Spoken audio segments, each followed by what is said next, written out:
तुमची साथ, जीवनाला हवी असते प्रकाशाची साथ, अज्ञानाचा अंधार जाळी समईतली वाट. तेज ज्ञानाचे पसरावे अवघे ह्या सभाघरात, तेज ज्ञानाचे पसरावे अवघे ह्या सभाघरात.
सालान जबाबदार पहिले फावट मी नगराध्यक्ष असलाय त्या वक्तार ह्या तळयेचा नूतनीकरण आणि बांधकाम हाती घेतला. पण म्हाका इतक्या दुःख झाला की ज्या वक्तार नूतनीकरण झाला त्या खोदकाम उलटा केला. जो पाण्याचा प्रवाह बाहेर वचांक जावो तो भितर येवंक लागलो. मध्यंतरीच्या काळान पेडणेकरांनी आमकां विचारलेले एकूण परिस्थिती बरी जाली की जी कौटुंबिक जडणघडण जावंक जाय असली ती योग्य पद्धतीन माझ्या कुटुंबाची आणि घरातली बऱ्या पद्धतीन पार पडली. पण पेडणेकरांचो अनुभव मात्र काय बरो जावंक ना.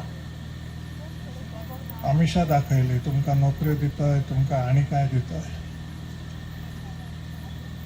नोकऱ्यो गावांक ना किंबहुना आनी कांयच गावांक ना. इतकेच न्हय की गेल्या विधानसभेच्या निवडणुकीक जो अतोनात पैसो सिंधुदुर्गा वयल्यान इल्लो आनी हयसर वांटणी जाली त्या कारणान नूतन जे कार्यकर्ते आसात ते एक दोन दीस मातशे उतरकूट जाले. पण परिणाम असो जाला की राणे सरकार विश्वजीत न्हय पलतटचो राणे सरकाराचे लेटर इला की त्या माणसाक आयुष हॉस्पिटलान म्हण किंवा मोपा विमानतळाचेर म्हण काम रोकडा गावता. पेडणेकर शेंगे परिवर्तन जावंक जाय. परिवर्तनाक थंयसर एक म्हणजे खंबीर नेतृत्व जाय. कितके फावटी आमी सांगला की बाबा जी वस्तुस्थिती आसा ती नेते मंडळीच्या फुड्यान हाडपाक जाय, योग्य मार्गदर्शन करूंक जाय. पण नुसतो स्वतःच्या नावाच्या फाटल्यान माजी नगराध्यक्ष माजी उपनगराध्यक्ष हो एक खेळ चालू झाला. 1 महिनो 1.5 महिनो खुर्ची सांभाळतात.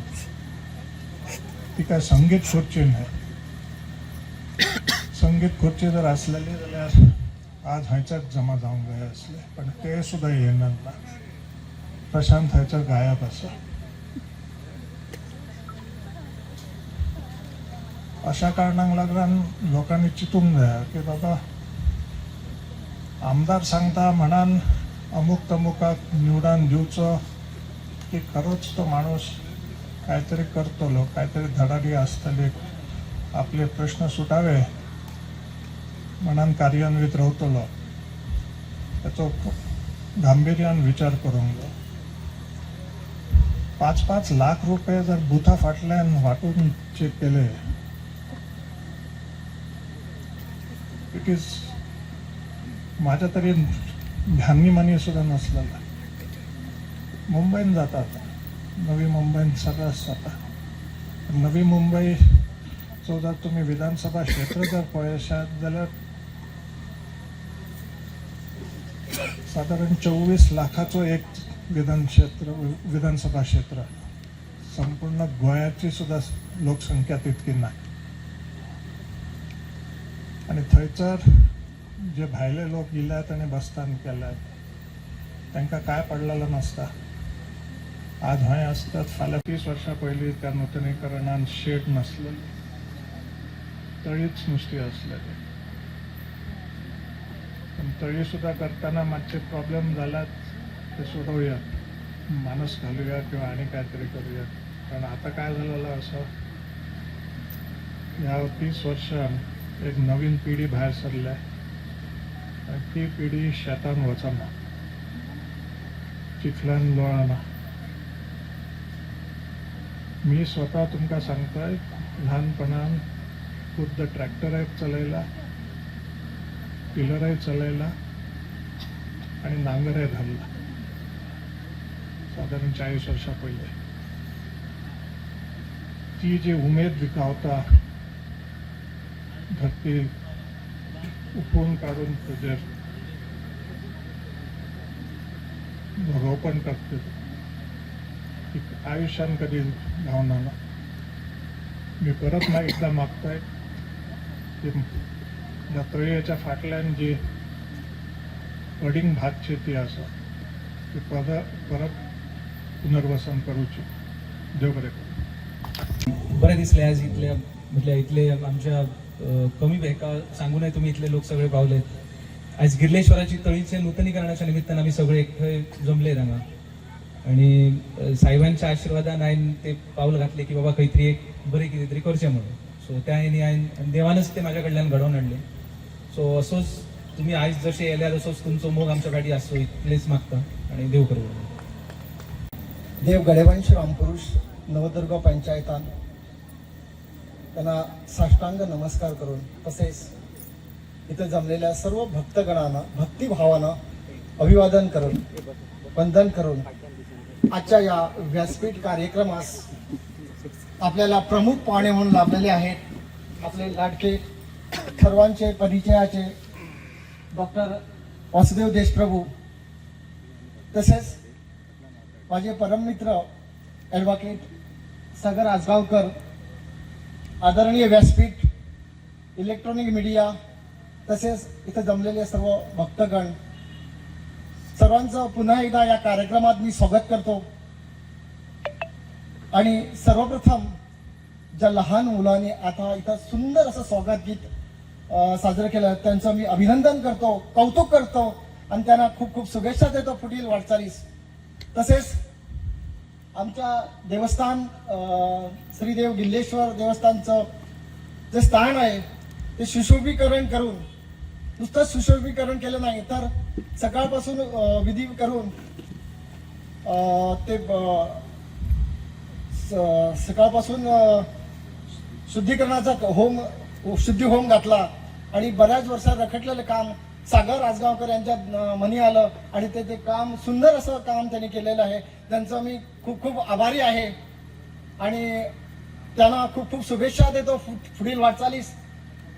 आणि भविष्यात त्यांनी भरपूर असं काम केलं. मी आज बघतोय की बऱ्याच ठिकाणी त्यांनी बरंचसं काम केलं. कुठे टॅक्सी स्टँडवाल्यांना पायलटांना आश्वासन दिलेले, सगळीकडे ते लॅम्प लावलेले आहेत आणि बरंच मोठं काम हाती घेतलेलं आहे. त्यांना पुढील वाटचालीस खूप खूप शुभेच्छा आणि मागतो पुढील जे इलेक्शन त्यात काहीतरी ते उतरणार आहेत. तर आमची गरज आहे, म्हणजे आम्ही लोकांनी सपोर्ट केला तर ते पुढे चांगलं काम करणार. आम्ही त्यांना खूप खूप सपोर्ट करूया आणि पुढील वाटचालीस त्यांना शुभेच्छा देऊन मी माझ्या वाणीला विराम देतो. धन्यवाद.